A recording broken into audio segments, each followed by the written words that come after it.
பேச்சு சுகபோக நாட்டத்தில் ஊறிக்கிடக்கின்ற உலகியல் மனிதர்களைப் பற்றியதாக இருப்பதை மா ஊகித்து உணர்ந்தார். இறைவனை நாடுபவர்களையும் தர்ம வழியில் நடப்பவர்களையும் இவர்கள் நிந்திக்கிறார்கள். உலகில் எவ்வளவோ துஷ்டர்கள் உள்ளனர், அவர்களுடன் எவ்வாறு நடந்து கொள்வது என்பது பற்றியெல்லாம் பேச்சு நடந்து கொண்டிருந்தது. ஸ்ரீ ராமகிருஷ்ணர் நரேந்திரரிடம் கேட்டார், நரேந்திரா, நீ என்ன நினைக்கிறாய்? உலகியல் மக்கள் எவ்வளவோ இகழ்ந்து பேசுகின்றனர். ஆனால் ஒன்று, யானை போகும்போது அதன் பின்னால் எத்தனையோ மிருகங்கள் எப்படியெல்லாமோ கூச்சலிடுகின்றன. யானை திரும்பிக் கூட பார்ப்பதில்லை. உன்னை யாராவது இகழ்ந்து பேசினால் அவர்களைப் பற்றி நீ என்ன நினைப்பாய்? நரேந்திரர் கூறினார், நாய் குறைக்கிறது என்று நினைப்பேன். ஸ்ரீராமகிருஷ்ணர் சிரித்துக் கொண்டு கூறினார், வேண்டாமடா, அவ்வளவு தூரம் போகாதே. எல்லோரும் சிரித்தனர். கடவுள் எல்லோரிலும் இருக்கிறார். ஆனால் நல்லவர்களுடன் நெருங்கி பழகலாம், கெட்டவர்களைக் கண்டால் தூர விலகி நிற்க வேண்டும். புலியிலும் நாராயணன் இருக்கிறார். அதற்காக யாரும் புலியை கட்டித் தழுவிக் கொள்ள முடியாது. எல்லோரும் சிரித்தனர். புலியும் நாராயணன்தானே, அதைக் கண்டு ஏன் ஓட வேண்டும் என்று நீ கேட்கலாம்.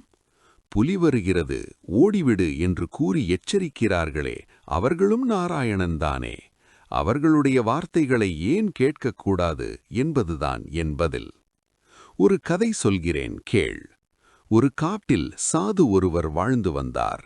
அவருக்கு பல சீடர்கள். ஒரு நாள் அவர் தமது சீடர்களிடம், கடவுள் எல்லோரிலும் இருக்கிறார், எனவே எல்லோரையும் வணங்குங்கள் என்று உபதேசம் செய்தார். ஒரு நாள் அந்த சீடர்களில் ஒருவன் ஹோமத்திற்கு விறகு சேகரிக்க காட்டிற்குச் சென்றான்.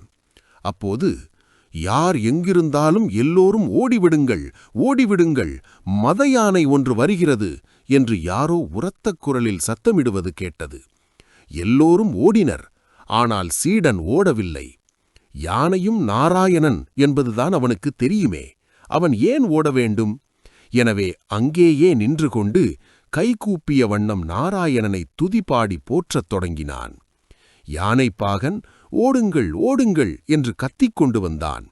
சீடன் அதை பொருட்படுத்தவில்லை. நின்ற இடத்திலேயே நின்று கொண்டிருந்தான். கடைசியில் மத யானை துதிக்கையால் அவனை தூக்கி வீசி எறிந்துவிட்டு போய்விட்டது. உடல் முழுவதும் காயங்களுடன் சீடன் மூர்ச்சித்து விழுந்தான். இந்த செய்தியைக் கேட்டு குருவும் மற்ற சீடர்களும் விரைந்து சென்று அவனை ஆசிரமத்திற்கு தூக்கி வந்து சிகிச்சை அளித்தார்கள். சிறிது நேரத்தில் அவனுக்கு நினைவு திரும்பியது. அப்போது சீடர்களுள் ஒருவன் அவனை பார்த்து, ஆமாம், மதயானை வருகிறது என்பதைக் கேட்டும் நீ ஏன் ஓடவில்லை என்று கேட்டான். அதற்கு அந்த சீடன், நாராயணனே மனிதன் முதலிய எல்லா உயிர்களுமாக இருக்கிறார் என்றல்லவா குருநாதர் நமக்கு உபதேசித்தார். ஆகவே யானை நாராயணன் வந்தபோது அந்த இடத்தை விட்டு ஓடாமல் இருந்துவிட்டேன் என்றான். இதைக் கேட்ட குரு, மகனே, யானை நாராயணன்தான் வந்தான், அது உண்மை. ஆனால் யானை பாககாராயணன் உன்னை எச்சரித்தானே. எல்லோரும் நாராயணன் என்றால் நீ ஏன் அவனது வார்த்தைகளை நம்பவில்லை? யானை பாக நாராயணனின் வார்த்தைகளையும் நீ மதித்திருக்க வேண்டுமல்லவா என்று கேட்டார். எல்லோரும் சிரித்தனர். ஆபோ நாராயணன் கூறினார், அதாவது தண்ணீரும் நாராயணன் என்று சாஸ்திரத்தில் சொல்லப்பட்டுள்ளது. ஆனால் சில தண்ணீரைத்தான் பூஜைக்கு பயன்படுத்தலாம். சில தண்ணீர் வாய் கொப்பளிக்க, பாத்திரம் கழுவ, துணி துவைக்க மட்டும்தான் உதவும். குடிக்கவோ பூஜைக்கோ பயன்படாது. அதுபோலவே நல்லவன், கெட்டவன், பக்தன், பக்தன் அல்லாதவன் என்று எல்லோரின் இதயத்திலும் நாராயணன் இருப்பது என்னவோ உண்மைதான். ஆனாலும் தீயவர்கள், பக்தர்கள் அல்லாதவர்கள், துஷ்டர்கள், இவர்களோடு எந்தவித உறவும் வைத்துக் கொள்ளக்கூடாது, பழகக்கூடாது.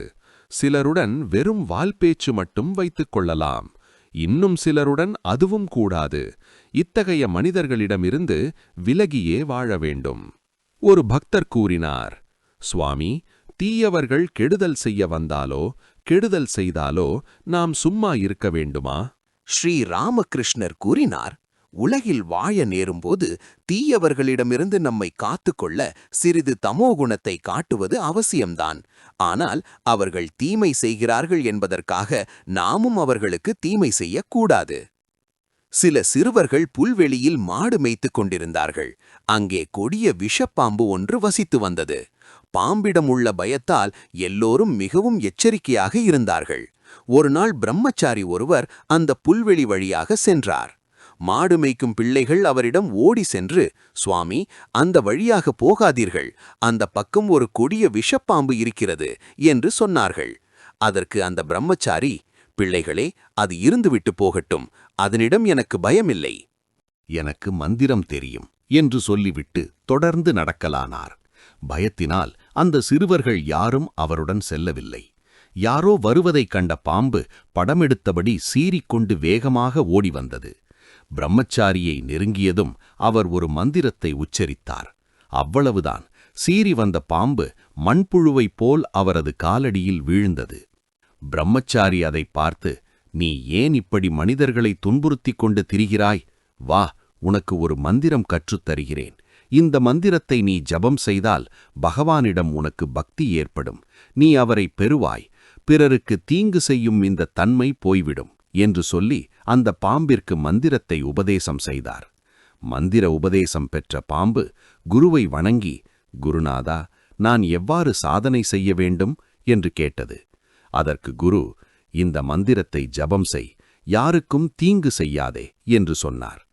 பிறகு புறப்படும்போது, நான் மறுபடியும் வந்து உன்னை பார்க்கிறேன் என்று கூறிவிட்டுச் சென்றார். சில நாட்கள் கழிந்தன. அந்த பாம்பு யாரையும் கடிக்க வருவதில்லை என்பதை சிறுவர்கள் கண்டுகொண்டனர். கல்லெறிந்தாலும் அது ஒன்றும் செய்யவில்லை. மண்புழுவைப் போல் கிடந்தது. ஒருநாள் சிறுவன் ஒருவன் அதன் வாலை பிடித்து தூக்கி சுழற்றி தரையில் அடித்தான்.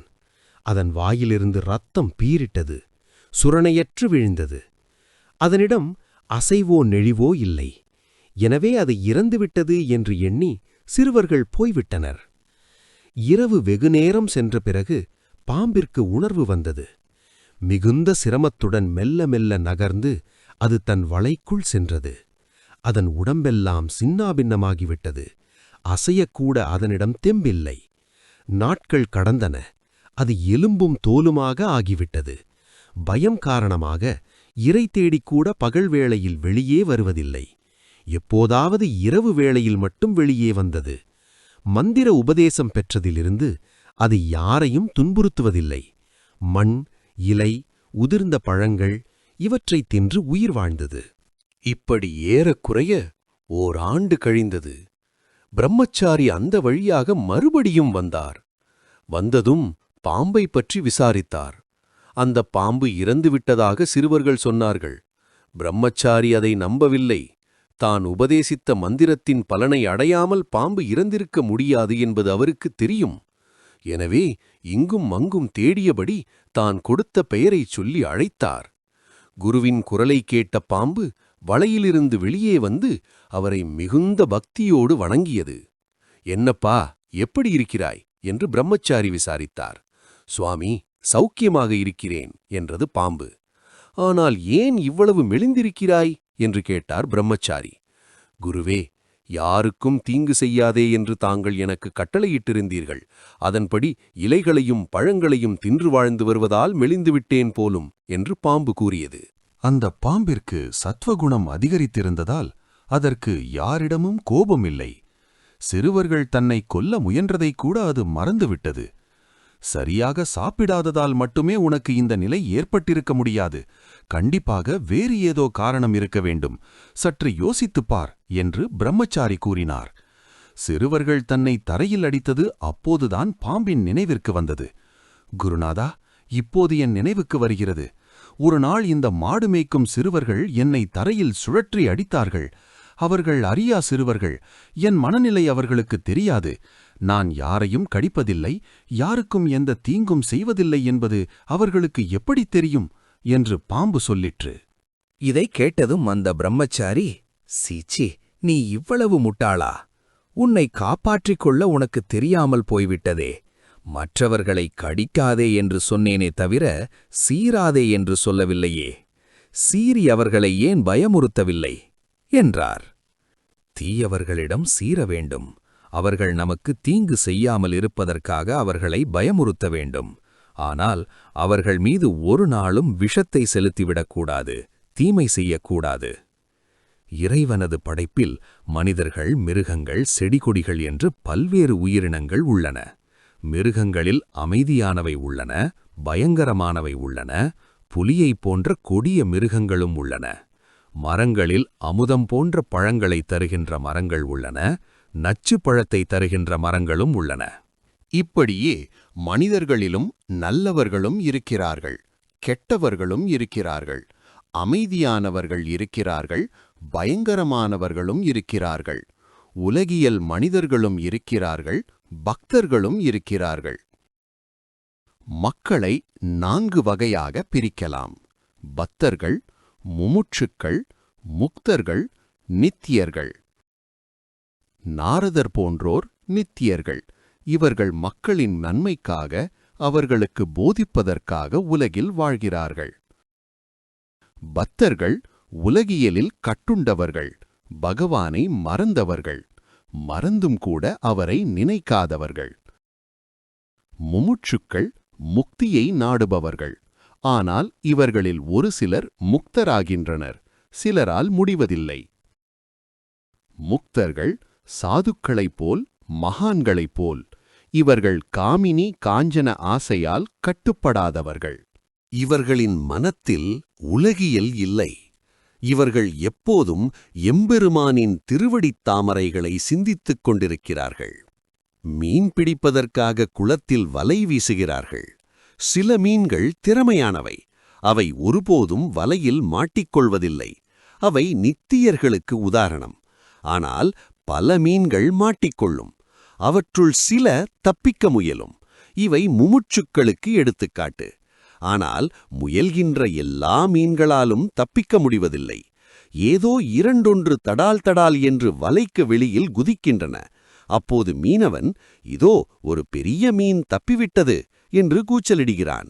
ஆனால் வலையில் சிக்கிக்கொண்ட மீன்களுள் பெரும்பாலானவற்றால் தப்பிக்க முடிவதில்லை. தப்பிக்க அவை முயற்சி செய்வதும் இல்லை. அதற்கு மாறாக வலையை கவ்விக்கொண்டு தலையை சேற்றில் புதைத்தபடி நிம்மதியாக இருக்கும். இனி ஒரு பயமும் இல்லை, நாம் சுகமாக இருக்கிறோம் என்று நினைத்துக் கொள்ளும். சற்று நேரத்தில் மீனவன் வலையை கரைக்கு இழுக்கப் போகிறான் என்பது அவற்றுக்குத் தெரியாது. இவை பக்தர்களுக்கு உதாரணம். பக்தர்கள் காமினி காஞ்சனத்தில் கட்டுண்டவர்கள், கையும் காலும் கட்டப்பட்டவர்கள். காமினி காஞ்சனத்தால்தான் வாழ்க்கையில் இன்பம் கிடைக்கும் என்று நினைக்கிறார்கள். இவர்களுக்கு கடவுள் பயமே கிடையாது.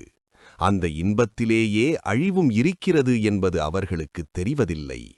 பக்தன் சாகும்போது அவனது மனைவி, ஐயோ நீ போகிறாயே, எனக்கு என்ன வழி செய்திருக்கிறாய் என்று புலம்புவாள்.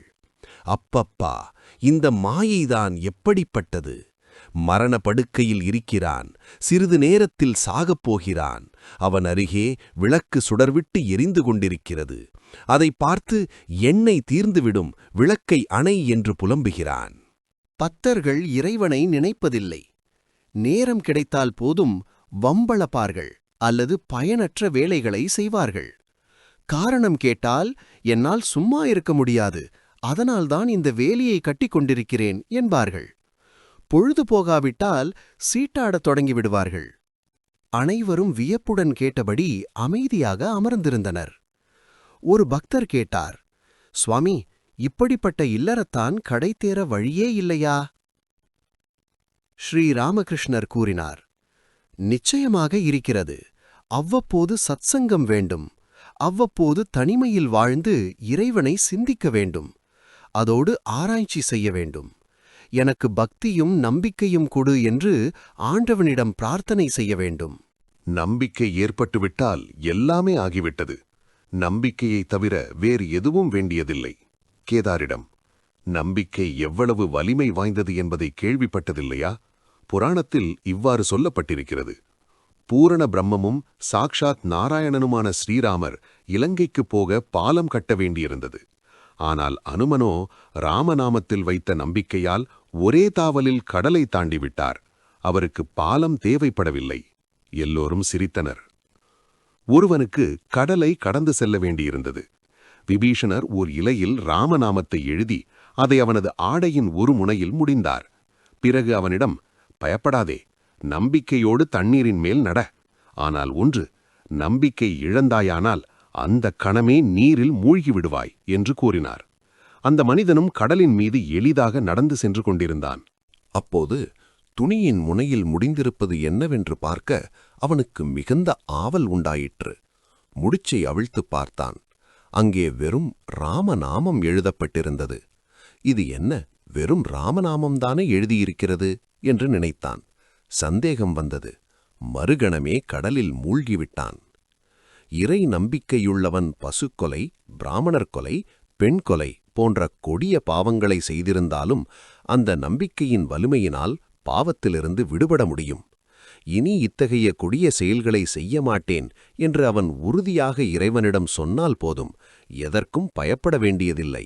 தேவி உன் பெயரை துர்கா ஸ்ரீ துர்கா என்று நான் ஓதிய வண்ணம்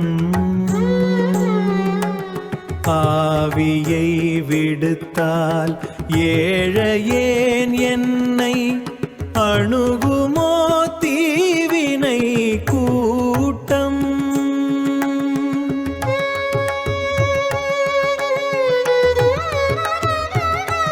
நரேந்திரரை சுட்டிக்காட்டி குருதேவர் பேசலானார். இந்த பையனை பாருங்கள், இங்கே இப்படி அமர்ந்திருக்கிறான். சுட்டிப்பையன் தன் தந்தையின் அருகில் இருக்கும்போது அப்படியே மரியாதைக்காரனாக இருப்பான். முற்றத்தில் விளையாடப் போய்விட்டால் ஆளே மாறிவிடுவான். இவர்கள் நித்திய சித்தர் கூட்டத்தை சேர்ந்தவர்கள். சம்சாரத்தில் ஒருபோதும் கட்டுப்படுவதில்லை. சற்றே வயது வந்ததும் விழிப்புணர்வு பெற்றுவிடுகிறார்கள். இறைவனை நாடிச் சென்று விடுகிறார்கள். இவர்கள் உலகிற்கு வருவது பிறருக்கு போதிப்பதற்காகவே. உலகப் பொருட்கள் எதுவும் இவர்களுக்கு இன்பம் தருவதில்லை. இவர்கள் ஒருபோதும் காமினி காஞ்சனத்தில் பற்று வைப்பதில்லை. ஹோமா எனும் பறவையைப் பற்றி வேதங்கள் பேசுகின்றன. இந்த பறவை வானத்தில் மிக உயரத்தில் வாழ்கிறது. வானத்திலேயே முட்டையிடுகிறது. அந்த முட்டை அதிக உயரத்திலிருந்து விழுவதால் கீழே வருவதற்கு பல நாட்களாகும். அப்படி வந்து கொண்டிருக்கும் போதே முட்டை பொரிந்து குஞ்சு வெளிவரும். குஞ்சும் கீழ்நோக்கி வரத் தொடங்கும். அப்போது அதன் கண்கள் திறக்கும், இறகுகள் முளைக்கும். பார்வை வந்ததும் தான் கீழ்நோக்கிச் செல்வதையும் தரையில் வீழ்ந்தால் அடிபட்டு சின்னாபின்னமாகி விடுவோம் என்பதையும் உணரும். உடனே இறக்கைகளை அடித்துக்கொண்டு தாய்ப்பறவையை நோக்கி வேகமாக மேலே பறந்து சென்றுவிடும். நரேந்திரர் எழுந்து வெளியே சென்றார்.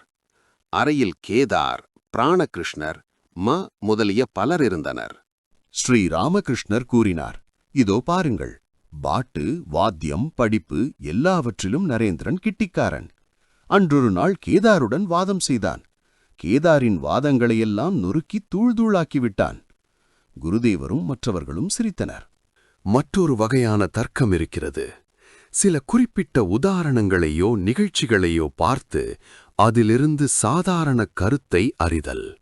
உதாரணமாக, இந்த காக்கை கருப்பு, அந்த காக்கையும் கருப்பு. நாம் பார்க்கும் காக்கைகளெல்லாம் கருப்பாகவே இருக்கின்றன. அதனால் உலகிலுள்ள காக்கைகளெல்லாம் கருப்பு. இது மற்றொரு வகை. ஆனால் இதில் தவறு ஏற்பட இடமிருக்கிறது. ஏனென்றால் தேடிப் பார்த்தால் ஒருவேளை எங்கோ ஒரு நாட்டில் வெள்ளைக் காக்கை இருக்கலாம். இன்னொரு உதாரணம், எங்கு மழை பெய்ததோ அங்கே மேகம் இருந்தது அல்லது இருக்கிறது. இங்கே மேகத்திலிருந்து மழை பெய்கிறது என்ற சாதாரண கருத்து உருவாகிறது. இன்னும் ஒரு உதாரணம், இவனுக்கு 32 பற்கள், அவனுக்கு 32 பற்கள். எந்த மனிதனை பார்த்தாலும் அவனுக்கு 32 பற்கள். ஆகவே எல்லா மனிதர்களும் 32 பற்களை கொண்டவர்கள். இப்படிப்பட்ட தர்க்க முறைகள் ஆங்கில தர்க்க சாஸ்திரத்தில் உள்ளன. ஸ்ரீ ராமகிருஷ்ணர் இவற்றையெல்லாம் ஏதோ கேட்டு வைத்தார். கேட்டுக்கொண்டிருக்கும் போதே அவரது மனம் வேறெங்கோ லயிக்கத் தொடங்கியது. ஆகவே இது பற்றிய பேச்சு மேலும் தொடரவில்லை. கூட்டம் கலைந்தது. இங்கும் அங்குமாக உலவிக் கொண்டிருந்தனர். மாலை நேரம், சுமார் 5 மணி இருக்கும். மாவும் பஞ்சவடி முதலிய இடங்களில் உலவிக் கொண்டிருந்தார். அப்போது ஸ்ரீ ராமகிருஷ்ணருடைய அறையின் வடக்கிலுள்ள சிறிய வராந்தாவில் ஓர் அற்புத நிகழ்ச்சி நடந்து கொண்டிருந்தது. ஸ்ரீ ராமகிருஷ்ணர் அசையாமல் நின்றிருந்தார். நரேந்திரர் பாடிக்கொண்டிருந்தார். ஓரிரு பக்தர்கள் அருகில் நின்று கொண்டிருந்தனர். மாவும் வந்து பாட்டை கேட்கலானார். பாட்டை கேட்டதும் அதிலேயே மனம் ஒன்றிப்போனார். இவ்வளவு இனிமையான குரலை அவர் குருதேவரை தவிர வேறு யாரிடமும் எங்கேயும் கேட்டதில்லை. அப்போது எதேச்சையாக ஸ்ரீ ராமகிருஷ்ணர் நின்றிருந்த திசையில் பார்த்தார் மா. பார்த்த கண்கள் பார்த்தபடி நின்றுவிட்டார். என்ன ஒரு காட்சி! ஸ்ரீ ராமகிருஷ்ணர் ஆடாமல் அசையாமல் அப்படியே நின்று கொண்டிருந்தார். கண்கள் இமைக்கவில்லை, மூச்சுக்கூட நின்றுவிட்டது போல் தோன்றியது. ஒரு பக்தரை கேட்டபோது, இதுதான் சமாதி என்று அவர் கூறினார். மா இவ்வாறு இதுவரை கண்டதுமில்லை, கேட்டதுமில்லை. வியந்து போன அவர், இறைவனை சிந்திப்பதன் மூலம் ஒருவர் இவ்வளவு தூரம் புறநினைவை இழந்துவிட முடியுமா என்ன? எவ்வளவு ஆழ்ந்த பக்தியும் நம்பிக்கையும் இருந்தால் இந்த நிலை ஏற்படும் தெரியவில்லையே என்று நினைத்தார். நரேந்திரர் பாடிய பாடல் இது. சிந்தனை அறிவினை நிகரிலா ஜோதியை புதிய அன்பிலே மின்னெழில் பூத்தவனை இறைவனை இன்பமாம் கடலிலே மூழ்கி இரு விழிநீர் ஆறாகப் புளகிதமாய். சிந்தனை செய் மனமே ஸ்ரீஹரியை தினமே சந்ததம் அடியவர் சிந்தையில் இனிக்கும் தத்துவமூர்த்தியை வித்தகனை ஆயிரம் ஆயிரம் நிலவினை மிஞ்சும் அருச்சுடர் பொங்கும் பரம்பொருளை. இந்த வரிகளை நரேந்திரர் பாடியபோது குருதேவரின் திருமேனி ஒருமுறை நடுங்கியது, மயிர் சிலிர்த்தது, கண்களிலிருந்து ஆனந்தக் கண்ணீர் தாரை தாரையாக வழிந்தது. இடையிடையே அவர் எதையோ பார்த்து ஆனந்தப் புன்னகை புரிந்தார். ஆயிரம் ஆயிரம் நிலவினை மிஞ்சும் அருட்சுடர் பொங்கும் பரம்பொருளின் ஒப்பற்ற அழகை அவர் தரிசிக்கிறாரா? இறைவனின் உணர்வுமய ரூப தரிசனம் இதுதானா? இத்தகைய காட்சி பெற அவர் எவ்வளவு சாதனைகளை, எவ்வளவு தவங்களை செய்திருக்க வேண்டும்? எந்த அளவுக்கு பக்தியும் நம்பிக்கையும் இருந்திருக்க வேண்டும்? திங்கள் மார்ச் 6, 1882. மாவுக்கு விடுமுறை நாள். மாலை 3 மணி அளவில் தக்ஷிணேஸ்வரம் வந்தார். ஸ்ரீ ராமகிருஷ்ணர் தமது அறையில் உட்கார்ந்திருந்தார். தரையில் பாய் விரிக்கப்பட்டிருந்தது. அதில் நரேந்திரர், பவநாத் மற்றும் ஓரிரு பக்தர்கள் அமர்ந்திருந்தனர். எல்லோரும் 19-20 வயது இளைஞர்கள். குருதேவர் சிறிய கட்டிலில் அமர்ந்து கொண்டு சிரித்த முகத்துடன் அவர்களோடு ஆனந்தமாக பேசிக் கொண்டிருந்தார். மா அறையில் நுழைந்ததும் குருதேவர் உரக்க சிரித்தபடியே, இதோ பாருங்கள், மறுபடியும் வந்துவிட்டான் என்று அந்த இளைஞர்களிடம் கூறினார். எல்லோரும் சிரித்தனர். மா தரையில் வீழ்ந்து குருதேவரை வணங்கிவிட்டு உட்கார்ந்தார். முன்பெல்லாம் மா ஆங்கிலப் படிப்பு படித்தவர்களைப் போல் நின்றபடி கைகூப்பிதான் வணங்குவார். ஆனால் இன்று தரையில் வீழ்ந்து வணங்க கற்றுக்கொண்டார்.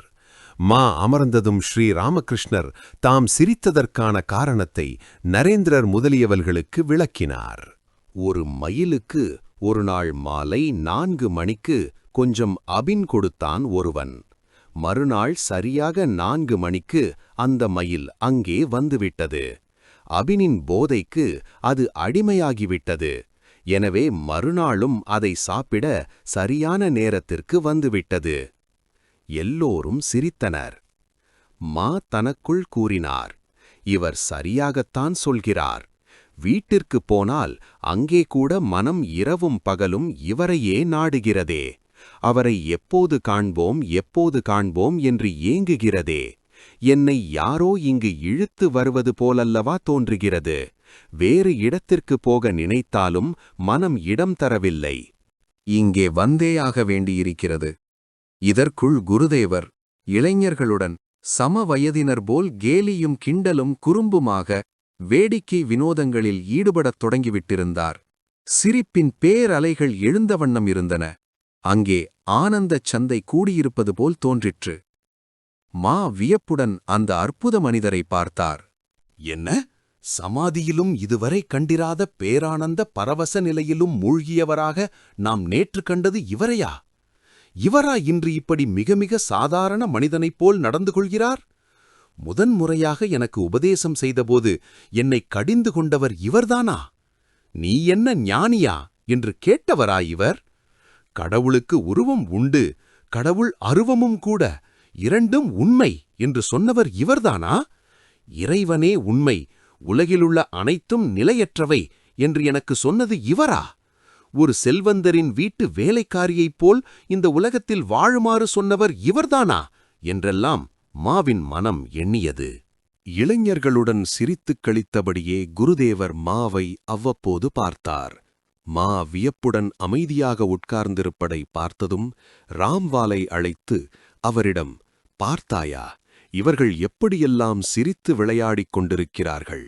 இவனோ என்று அமர்ந்திருக்கிறான். வயது கொஞ்சம் அதிகமல்லவா என்றார்.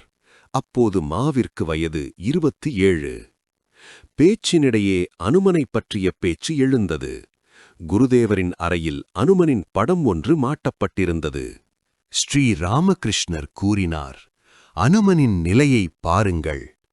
பணம், புகழ், உடல் சுகம் எதையும் அவர் விரும்பவில்லை. ராமர் ஒருவரையே விரும்பினார். பளிங்குத் தூணிலிருந்து பிரம்மாஸ்திரத்தை எடுத்துக்கொண்டு அவர் ஓடியபோது மண்டோதரி பலவகை பழங்களைக் கொண்டு ஆசை காட்டினாள். பழங்களால் கவரப்பட்டு கீழே இறங்கி வந்து அஸ்திரத்தை போட்டுவிடுவார் என்று நினைத்தாள் அவள். ஆனால் அதற்கெல்லாம் மசிபவரா ஹனுமன்? அவர் மண்டோதரியை பார்த்துச் சொன்னார், வேறு பழம் விழைவேனோ? பழவினையை கொய்யும் மெய்ஞானப் பழம் இருக்கு, வீண் மயக்கம் உண்டோ? பேரருளும் ஸ்ரீராமன் எழில் மரமாய் நெஞ்சில் பெருகுகிறான், மோட்சமெனும் நறுங்கனியை தருவான். குன்றாத பசுமையுடன் என் மனத்தில் நிற்கும் கோதண்ட ராமன் எனும் கற்பகத்தின் கீழே நன்றாக நல்லின்ப நயம் கமழ வாழ்வேன். நான் விரும்பும் பழமனைத்தும் நினைத்தவுடன் பெறுவேன். தந்திரமாய் நீ கொடுக்கும் சாரமிலாக் கனியைத் தருக எனக் கையேந்தும் இரவலனும் நானோ? விந்துயரக் காஞ்சிரங்காய் நீ சுவைக்கவிட்டு வெளியேறிப் போகிறேன், அதிவேகம் கொள்வேன். குருதேவர் இந்த பாட்டைப் பாடினார். மறுபடியும் அதே சமாதி, அசைவற்ற நிலை, பாதி மூடிய கண்கள், அசைவற்ற உடல். அவருடைய புகைப்படத்தில் இன்று நாம் காண்கிறோமே, அதேபோல் அமர்ந்திருக்கின்ற நிலை. இதுவரை அவருடன் சேர்ந்து வேடிக்கை வினோதங்களில் ஈடுபட்டிருந்த பக்தர்கள் அந்த அற்புத நிலையை கண்கொட்டாமல் பார்த்து கொண்டிருந்தார்கள். குருதேவரின் சமாதி நிலையை காண்பது இது 2வது தடவை. நீண்ட நேரத்திற்குப் பிறகு சமாதி கலையத் தொடங்கியது. குருதேவரின் திருமேனி பழைய நிலைக்கு திரும்பியது. முகத்தில் புன்சிரிப்பு தோன்றியது. புலன்கள் தத்தம் செயல்களை செய்யத் தொடங்கின. கண்களின் ஓரத்திலிருந்து ஆனந்த கண்ணீர் வழிந்தது. வாய் ராம் ராம் என்று உச்சரித்தது. என்ன, இவ்வளவு பெரிய மகானா? சற்று நேரத்திற்கு முன்பு 5 வயது சிறுவனைப் போல் வேடிக்கை வினோதங்களில் ஈடுபட்டிருந்தார் என்று நினைத்துக் கொண்டார் மா. குருதேவர் பழைய நிலையை அடைந்தவராய் சாதாரண மனிதனைப் போல் மீண்டும் பழகத் தொடங்கினார். மாவையும் நரேந்திரரையும் பார்த்து, நீங்கள் இருவரும் ஆங்கிலத்தில் தர்க்கம் செய்யுங்கள், நான் கேட்கிறேன் என்றார். மாவும் நரேந்திரரும் சிரித்தனர். பிறகு இருவரும் பேச ஆரம்பித்தனர். ஆனால் பேச்சு வங்க மொழியிலேயே நடந்தது. குருதேவரின் முன்னால் மாவினால் தர்க்கம் செய்ய முடியவில்லை. தர்க்கம் செய்யும் மனப்பான்மை குருதேவரின் திருவருளால் ஒருவிதமாக அவரிடமிருந்து நீங்கிவிட்டது. அதன் பிறகு எப்படி தர்க்கம் செய்வார்? குருதேவர் மீண்டும் ஒருமுறை வற்புறுத்தினார். என்றாலும் இருவரும் ஆங்கிலத்தில் பேசவில்லை. மணி 5. மாவையும் நரேந்திரரையும் தவிர மற்ற பக்தர்கள் வீடு திரும்பினார். நரேந்திரர் முகம் கழுவுவதற்காக ஒரு செம்பில் தண்ணீர் எடுத்துக்கொண்டு ஹம்சபுகூர் மற்றும் சவுக்குத்தோப்பு இருந்த திசையில் சென்றார். மா கோயில் தோட்டத்தில் உலவிக் கொண்டிருந்தார். சிறிது நேரத்திற்குப் பிறகு குடிசையின் பக்கமாக ஹம்சபுகூரை நோக்கி வந்தார். அங்கே அந்த குளத்தின் தென்புறப்படிகளின் மேல் குருதேவர் நின்றிருந்தார். நரேந்திரர் செம்பை கையில் வைத்தபடி முகம் கழுவிக் கொண்டிருந்தார்.